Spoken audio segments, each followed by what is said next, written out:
महाभारत एक ऐसा महाकाव्य है जिसका हर एक किरदार अपने आप में आकर्षक और रहस्यों से भरा है। यही नहीं, हर छोटा बड़ा किरदार इस रूप में एक दूसरे से जुड़ा है कि आप किसी को नजरअंदाज नहीं कर सकते। यह लगभग असंभव है कि किसी शख्स को इस महाकाव्य से जुड़ी हर बात मालूम हो। महाभारत से जुड़े कई ऐसे तथ्य हैं जो अब भी बहुत कम लोगों को मालूम हैं। आज हम आपको महाभारत से जुड़े ऐसे 10 कहानियां बताने जा रहे हैं। मित्रों, वीडियो पर अंत तक बने रहे और कहानी को गौर से सुनिएगा और चैनल को सब्सक्राइब कर लीजिएगा। तो चलिए कहानी को शुरू करते हैं। एक सहदेव के पास थी भविष्य देखने की क्षमता। 5 पांडवों में से एक सहदेव के पास भविष्य देख सकने की क्षमता थी। उन्हें महाभारत के हर मोड़ पर मालूम था कि आगे क्या होने वाला है। इसके बावजूद उन्होंने कभी ये बातें किसी से नहीं कही। दरअसल सहदेव को एक शाप था कि अगर वह भविष्य के घटनाक्रमों का राज खोलते हैं तो उनकी मृत्यु हो जाएगी। 2 श्री कृष्ण की एक और बहन सुभद्र भगवान श्री कृष्ण की बहन थी और यह तथ्य सभी जानते हैं। दिलचस्प ये है कि उनकी एक और बहन थी जिसका नाम एकांगा था। वह नंद और यशोदा की पुत्री थी। 3 एकलव्य का पुनर्जन्म थे द्रौपदी के भाई। महाभारत में गुरु द्रोणाचार्य का वध द्रौपदी के भाई धृष्टद्युम्न ने किया। दिलचस्प बात यह है कि धृष्टद्युम्न ही एकलव्य के पुनर्जन्म थे, जिसका अंगूठा एक बार गुरु द्रोण ने दक्षिणा में मांग लिया। एकलव्य का वध श्री कृष्ण ने किया और वरदान दिया था वह अगले जन्म में गुरु द्रोण को मारकर अपना बदला ले सकेगा। 4 महाभारत युद्ध में बच गया था एक कौरव। युयुत्सु ही एकमात्र ऐसा कौरव था जिसने महाभारत के युद्ध में दुर्योधन का नहीं बल्कि पांडवों का साथ दिया।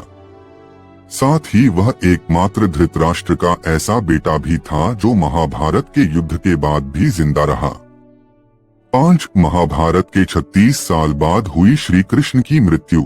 महाभारत युद्ध के खत्म होने और युधिष्ठिर के राजा बनने के कुछ दिनों बाद धृतराष्ट्र, माता गांधारी और कुंती वनवास को चले गए, जहां जंगल में आग लगने से उनकी मृत्यु हो गई। श्री कृष्ण की मृत्यु महाभारत युद्ध के 36 साल बाद हुई।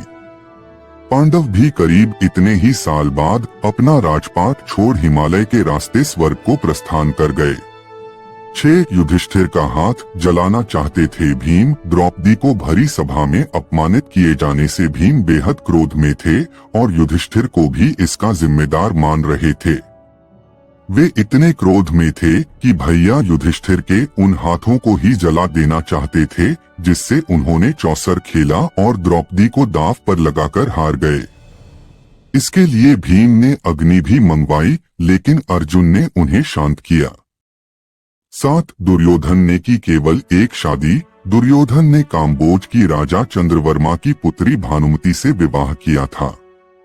दुर्योधन ने यह विवाह भानुमति को हरने के बाद किया। कहते हैं कि भानुमति बहुत ही सुंदर, आकर्षक, बुद्धिमान और ताकतवर थी। दिलचस्प ये भी है कि वह श्री कृष्ण की भक्त थी। 8 युद्ध के बाद जल गया अर्जुन का रथ। महाभारत के युद्ध में अर्जुन के पास अद्भुत रथ था। यह ऐसा रथ था जिसके ऊपर पताका में हनुमान जी विराजमान थे और इसके सारथी स्वयं श्री कृष्ण थे। शेषनाग ने पृथ्वी के नीचे से अर्जुन के रथ के पहियों को पकड़ रखा था ताकि इस महत्वपूर्ण युद्ध में एक पल के लिए रथ का संतुलन नहीं बिगड़े। हालांकि युद्ध के बाद यह रथ जल गया।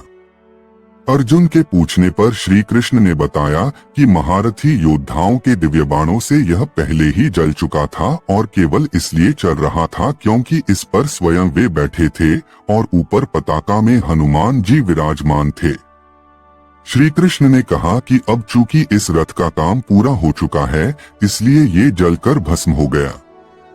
9 अर्जुन की हुई थी 2 बार मृत्यु। हम सब यही जानते हैं कि महाभारत युद्ध के बाद स्वर्ग जाने के रास्ते में हिमालय की गोद में अर्जुन की मृत्यु हुई। हालांकि एक और तथ्य है। इससे काफी पहले अर्जुन को उनके और मणिपुर की राजकुमारी चित्रांगदा के ही पुत्र बभ्रुवाहन ने एक भयंकर युद्ध में मार गिराया। इसके बाद नागकन्या उलूपी अर्जुन को जीवन दिया। 10 युधिष्ठिर ने अपनी मां को दिया था शाप। कर्ण दरअसल कुंती के पुत्र थे और इस तरह वे पांडवों में ज्येष्ठ थे। हालांकि इसकी जानकारी पांडवों को नहीं थी। कर्ण के वीरगति प्राप्त होने के बाद जब उस दिन का युद्ध खत्म हुआ तो माता कुंती वहां पहुंची और कर्ण के शव पर विलाप करने लगी। इसे देख पांडव हैरान रह गए। सच्चाई जानने के बाद क्रोधित युधिष्ठिर ने अपनी मां कुंती को श्राप दिया कि भविष्य में अब कोई भी स्त्री कोई बात अपने पास छिपा या अपने पेट में पचाकर नहीं रख सकेगी और उसे इसे किसी न किसी के सामने जाहिर करना होगा।